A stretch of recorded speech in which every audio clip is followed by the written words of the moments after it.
Serious, have you ever known someone who wholeheartedly believed that they were wolfkin / a vampire / an elf / had special powers, and couldn't handle the reality that they weren't when confronted? What happened to them? My best friend in high school and my first 2 years of college genuinely believed that she could not only speak to forestry, but that she was a wingless fairy. She would oftentimes, when we went walking her dogs, lean to trees and translate for me what the rustling of nature spoke of. She also would scribble in her books what she called new alchemy, violently scribbled circles and vase shapes she believed held magical and fey magic through her own powers. We had a falling out after a few years, after she moved to the other side of the country to be with her grandmother. We started talking about a few months ago and I found out she had been diagnosed with schizophrenia. She is currently on 2 types of medication and she told me her walks are depressingly quiet now. And that's the saddest I'm gonna be today. Thanks, Reddit. My cousin. She 100% believed she was a werewolf. She was finally diagnosed with schizophrenia and bipolar years ago. She's doing a lot better now. There's a theory that some reports of werewolves and monsters are because people were unable to comprehend the illness they had. They would have a sense of self and an awareness that something was wrong, but being unable to diagnose themselves would concoct a monster as being ill. It would make sense finally why they were changing so. Glad she's better. Went to school with a girl who acted like a dog. Barked, panted, pawed at people. In class she would reply normally but then bark at the end. This went on for 3 years. Decided to look her up on FB and she has a good job and seems normal. Teenagers are ducking weird. Was it an actual bark sound or was she like Thomas Jefferson was the 3rd president? Oh, and woof. She went fully into character. She started out with pitiful yips and later mimicked a dog's bark pretty accurately. It was mildly terrifying. I forgot to mention she'd crawl on all 4 and would jump up against friends with her 2 front paws. Yes, unfortunately. He claimed to have an invisible tail and had a dream in which a great mother wolf revealed to him that he had the soul of a wolf. So he did what any sane person would do and started buying furs to masturbate onto. He showed me eBay links via Facebook and explained that it's one of the only 2 ways that he can get off, as well as started ducking dogs, or so he claimed. Last I heard, he's in Alaska working with sled dogs all the while he's engaged to a woman who he refuses to have sex with because human sex is disgusting to him. I need a drink just fucking reading that. Somebody might want to check on those dogs. It's a terrifying thought. There are people on Twitter who are openly into bestiality, and they sometimes post pictures of their pets. Nope, nope, nope, I'm out. Unfortunately, yes. I met a girl at a very young age while going to church. Her family was deeply religious, but in a messed up way. So we dated off and on, and after high school hit it off pretty strong. She honestly believed she was a fairy.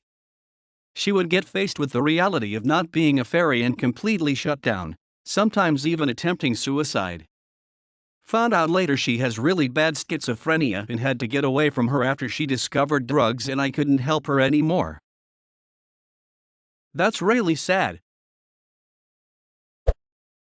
I met a guy who was supposedly pretty close to the level in Scientology where you're supposed to develop powers like telepathy and stuff. Not sure what became of him. You'd think that once people reached this level and didn't have powers they'd quit, but brainwashing. Yeah. They had really severe childhood abuse trauma to contend with, and coped with it by believing they were psychic. We met in like junior high when they still believed this. Eventually, they realized that they weren't entirely wrong, just a little bit misdirected. They're a deeply empathic person who, thanks to their abuse history, is very good at reading facial expressions, body language, etc. They're actually a really wonderful person, and ended up becoming a social worker and volunteer at a domestic violence shelter. where all of the qualities that made them a good psychic make them great at helping others who are going through a difficult time. Buckle the duck up, everyone. Because I was that kid in middle school. I wholeheartedly believed I was a forest elf. I don't even really remember how it started, but I always loved fantasy novels growing up, especially ones about mythical creatures and NYMPTHS and faeries, all that shit. In middle school, I wore a lot of earthy colors, always had flowers in my hair, joined the archery club, which I was not good at, mind you. I wore outfitters to school, and I mostly walked around barefoot, not a school, obviously. I thought I would communicate with forest animals and navigate myself using only the trees and any water source.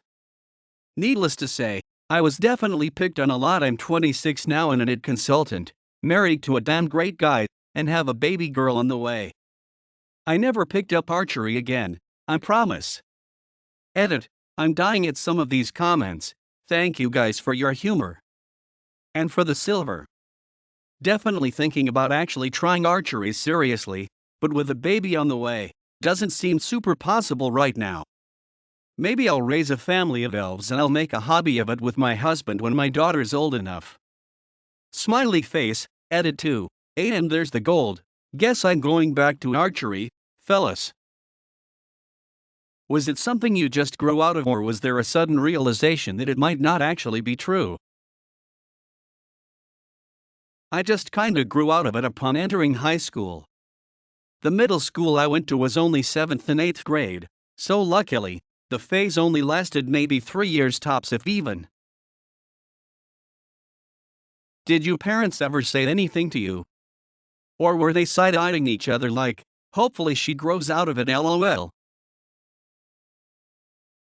My mother claimed she was accepting of it, but let's be real, they were definitely side-eyeing LMAO. The older I get, the more I accept the fact that kids are just really weird. I don't have any kids of my own and don't plan to, but I try my best not to judge any kids around me. Hell, my husband told me a story of how he decided as a preteen teen, I forget, to tie his hands together and live life like that, and it went on for nearly a year. A year of him basically handcuffed, living as normally as possible. I forget how it ended. I think either the makeshift handcuff broke, it was some kind of fabric, or got cut off, and that was that. He just went back to living normally. So weird. I have to ask, how long were the handcuffs? Like, the maximum distance between his hands. Was he training for if he ever got arrested and escaped, but it was in the future when handcuffs might not be breakable?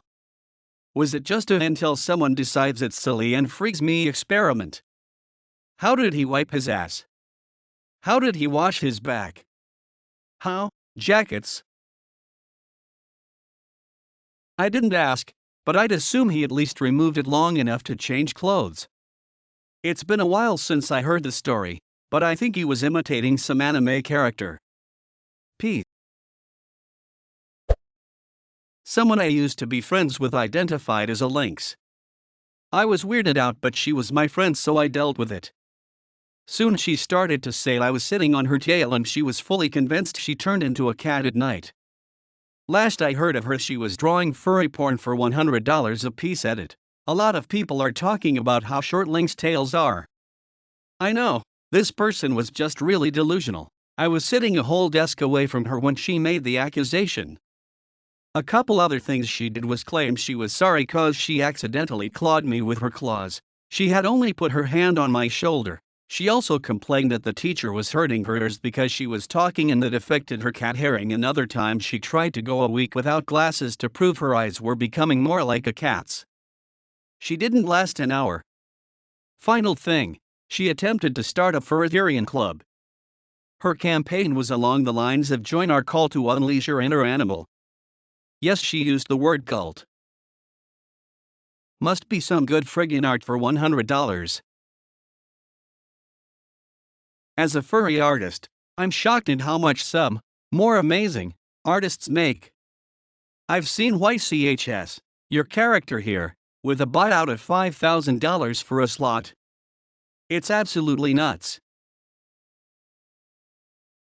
Must be some good friggin' art for $5,000. It's weird going to sleep at 100 karma. Posting about furry art and waking up to 7.7k. Oh well, I'll take it.